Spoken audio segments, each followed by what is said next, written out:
बिस्मिल्लाहिर्रहमानिर्रहीम। Ninth class physics chapter number 1। आज का हमारा टॉपिक है मास मेजरिंग इंस्ट्रूमेंट।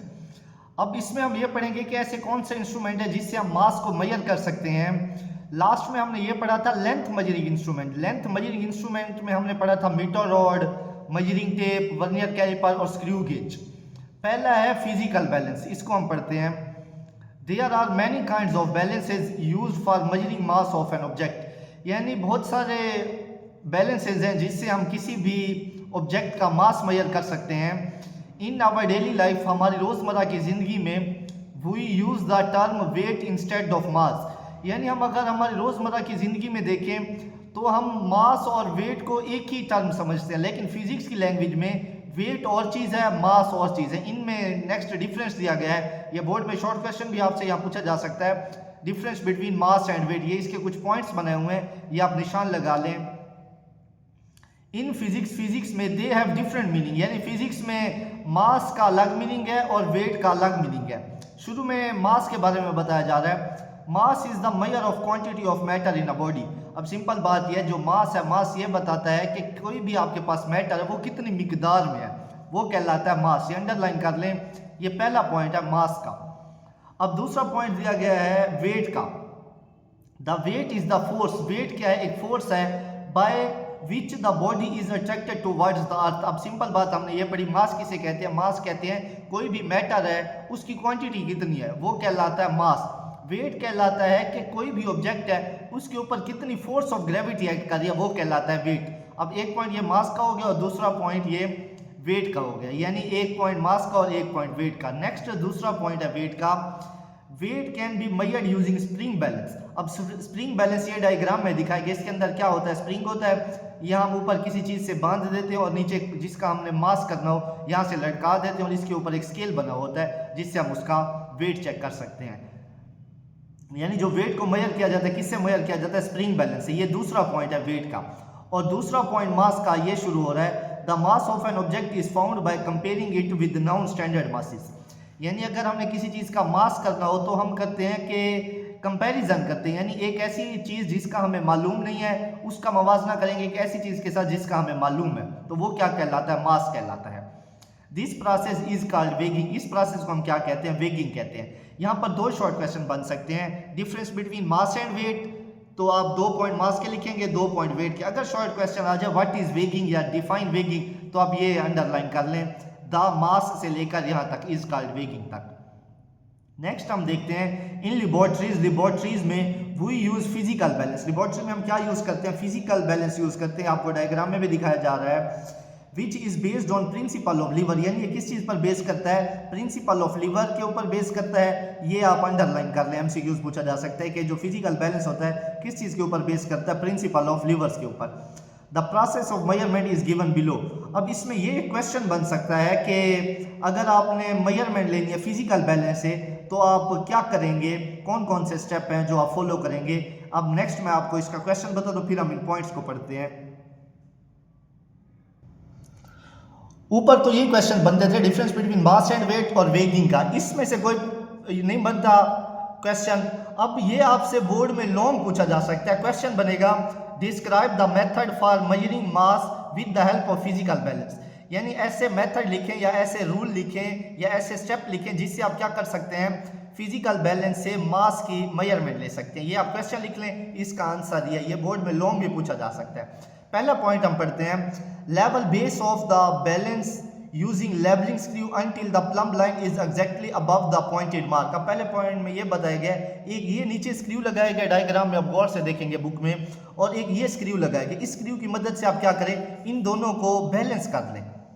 यानी ये जो आपका नीचे वाला पोर्शन है फिजिकल बैलेंस का, ये बैलेंस होना चाहिए। दूसरा पॉइंट है turn the knob so that the pans of the balance are raised up. फिर आप क्या करें? ये जो पेन है ना, पेन का मतलब होता है पलड़े, एक ये पलड़ा और एक ये पलड़ा, ये भी क्या करें? ये भी बैलेंस हो। अभी आपने कोई चीज इसके अंदर नहीं रखी, दोनों क्या हो? इक्वल पोजीशन पर हो। Is the beam horizontal and pointer at the centre of the scale, if not turn the balancing screw on the beam so that it becomes horizontal. कोशिश करें, यहाँ पर ये जो लगाया गया ना, ये छोटा सा पॉइंट, ये बीम है और ये क्या है, ये भी पेन है, ये भी पेन है। कोशिश करें ये पेन क्या हो, इक्वल हो। और यहाँ पर ये जो सेंटर वाला पॉइंट है ना, यहाँ पर इसका पॉइंटर लगाया जाता है। Place the object to be weighed on the left pan, यानी ऐसा मटेरियल जिसका आपने वजन करना उसे किस में रखें, लेफ्ट पेन में रखें, यानी इस पेन में रखें। Place the known weight from the weight box in the right pan using forceps. अब लेफ्ट पेन में तो आपने वो मटेरियल रख दिया जिसका आपको नहीं मालूम, यानी जिसका आपने वजन करना है, आपको नहीं मालूम कि इसका वजन कितना है। और जो राइट वाला पेन है उसके अंदर आप क्या रखें, वेट रखें। वेट बॉक्स से मुराद है लेबोरेटरी में कोई वेट बॉक्स यानी बॉक्स बनाया जाता है, उसके अंदर मुख्तलिफ साइज के बट्टे या मटेरियल पड़े होते हैं जिसका हमें मालूम होता है कि ये 1 kg का है, 2 kg का है, हाफ kg का है। आपने यूजिंग फोर्सेप्स, फोर्सेप्स का मतलब जैसे घर में हम चिमटा वगैरह यूज करते हैं ना, उनसे उठाने, आपने हाथ से वेट को नहीं उठाना। Adjust the weight so that the pointer remain on zero और oscillate equally on the both sides of the zero of the scale. फिर आपने क्या करना है, यानी आपने लेफ्ट पेन में क्या रख दिया, लेफ्ट पेन में आपने रखा जिस चीज का आपने वजन करना था, और राइट पेन में आपने फोर्सेप यानी किसी चिमटे के साथ, हाथ के साथ नहीं यूज किया, कोई चिमटा यूज करके आपने इसके साथ क्या रख दिए, कोई बट्टे रख दिए या वेट रख दिया जिसका आपको मालूम था कितना है। फिर आप क्या करें, फिर ये देखें कि दोनों इक्वल हो। जब दोनों इक्वल होंगे तो आपको मालूम हो जाएगा, क्योंकि इसमें आपने वो मास रखा था जिसका आपको पता है कि ये कितने केजी का है, और इसमें आपने वो रखा था जिसका आपको नहीं पता। जब दोनों ये इक्वल होंगे तो आपको ये मालूम हो जाएगा कि इसके अंदर कितना वेट है। The total of the standard mass is weight is the measure of the mass of the object in the left pen, यानी इससे आपको ये आइडिया हो जाएगा कि लेफ्ट पेन में आपने जो रखा था उसका जो वेट है वो कितना है। नेक्स्ट अगला टॉपिक है, अगले टॉपिक का जो नाम है वो है स्टॉप वॉच, उसको हम पढ़ते हैं।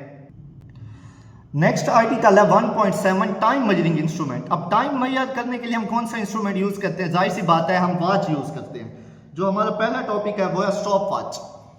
द ड्यूरेशन, ड्यूरेशन का मतलब होता है दौरानिया ऑफ अ टाइम, यानी किसी भी टाइम का जो दौरानिया है, ऑफ एन इवेंट, इवेंट का मतलब होता है कोई वाकया या कोई Sania, is measured by stop watch. अब किसी भी इवेंट का यानी कोई वाकया और कोई सानिया हुआ है उसका आप अगर टाइम मेजर करना चाहते हैं तो किससे मेजर करेंगे, स्टॉप वॉच से मेजर करेंगे। ये जो लाइन है ये स्टॉप वॉच के बारे में है। अब ये जो मैंने निशान लगाया हुआ है ना, ये शॉर्ट क्वेश्चन बन सकता है, what is mechanical stop watch, ये आप इसका निशान लगा लें। इट कंटेन्स 2 नीडल, यानी इसके अंदर कितनी नीडल्स होती हैं, 2 नीडल्स होती हैं। 1 फॉर सेकंड, एक किसके लिए होती है, सेकंड के लिए, and other for the minutes, और दूसरी किसके लिए होती है, मिनट्स के लिए होती है। ये जो आपको डायग्राम दिखाई जा रही है ये मैकेनिकल स्टॉप वॉच है, यानी इसके अंदर कितनी नीडल्स होती हैं, 2। एक किस चीज को शो करवाती है, सेकंड्स को, और दूसरी किसको शो करवाती है, मिनट्स को। The dial is divided usually into 30 big division, each being further divided into 10 small division. अब जो इसके ऊपर टोटल डिवीजन दी जाती है ना, यानी पूरी वॉच से यहाँ से स्टार्ट होगा 1 2 3 4 या 5 10 15 इस तरह कहाँ तक जाएगी, 30 तक। जो एक डिवीजन का जो फासला होगा वो कितना होगा, 10 स्मॉल डिवीजन के बराबर। Each small division represent 1/10 of a second, यानी जो एक स्मॉल डिवीजन है वो किसको रिप्रेजेंट करता है, 1/10 ऑफ द डिवीजन को, यानी एक डिवीजन का 10वां हिस्सा। The 1/10 of the least count of this stop watch, यानी ये जो मैंने निशान लगाया हुआ है यहाँ से लेकर यहाँ तक, ये डेफिनेशन है मैकेनिकल स्टॉप वॉच की। और जो मैकेनिकल स्टॉप वॉच का जो लीस्ट काउंट होता है वो कितना होता है, 1/10 of a second. 1/10 of a second का ये मतलब है एक सेकंड का 10वां हिस्सा। अब ये जो मैंने निशान लगाया हुआ है ना ये वाला, इसका क्वेश्चन बनता है how to use mechanical stopwatch, के मैकेनिकल स्टॉप वॉच को हम किस तरह यूज कर सकते हैं, तो उसका ये आंसर आएगा, ये जो लगाया निशान। व्हाइल यूजिंग अ नॉब, अब नॉब से मुराद है, ये आप देख रहे हैं स्टॉप वॉच, ये इसकी नॉब है। अब इसमें जो बात बताइए, पहले मैं आपको सिंपल अल्फाज में समझाता हूँ फिर हम बुक रीडिंग करते हैं। अब ये जो नॉब है, इस नॉब को जैसे आप फर्स्ट टाइम प्रेस करेंगे ना तो घड़ी चलना स्टार्ट हो जाएगी, यानी वो आपको टाइम बताना स्टार्ट कर देगी। जैसे आप दूसरी दफा इसको प्रेस करेंगे तो वो रुक जाएगा टाइम, यानी आपने कोई काम किया, जितनी देर आपने कोई काम किया वो आपको टाइम शो हो जाएगा। जब आप तीसरी दफा प्रेस करेंगे तो जो रीडिंग होगी सारी, जो भी टाइम आया वो कितना हो जाएगा, 0 हो जाएगा। इसमें यही कंसेप्ट है। While using a knob present on the top of the device is pressed, यानी जो टॉप यानी बिल्कुल घड़ी के ऊपर वाली साइड पे, उसको आप क्या करेंगे, प्रेस करेंगे। This result in starting of the watch, तो जैसे आप प्रेस करेंगे नॉब को फर्स्ट टाइम तो घड़ी क्या होगी, चलना स्टार्ट हो जाएगी। The same knob is again pushed to stop it, यानी दोबारा जैसे उसी को आप प्रेस करेंगे तो वो क्या हो जाएगी, घड़ी रुक जाएगी।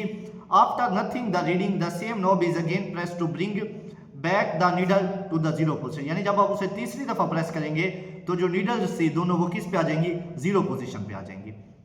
नेक्स्ट ये वाली जो लाइन दी गई है इसमें आपको लीस्ट काउंट बताया गया डिजिटल स्टॉप वॉच का, इस तरह का, यानी दो तरह की स्टॉप वॉच होती है, एक होती है मैकेनिकल, दूसरी होती है डिजिटल। नाउअडेज आजकल इलेक्ट्रॉनिक डिजिटल वॉच अक्सर आप घरों में भी यूज करते हैं, खुद भी पहनते हैं digital watches, are also available which can measure 100 part of a second, यानी जो डिजिटल स्टॉप वॉच है वो इतनी एक्यूरेट है कि एक सेकंड का वो 100वां हिस्सा बता सकती है। नेक्स्ट इंशाल्लाह हम अगले लेक्चर में पढ़ेंगे मेजरिंग सिलेंडर।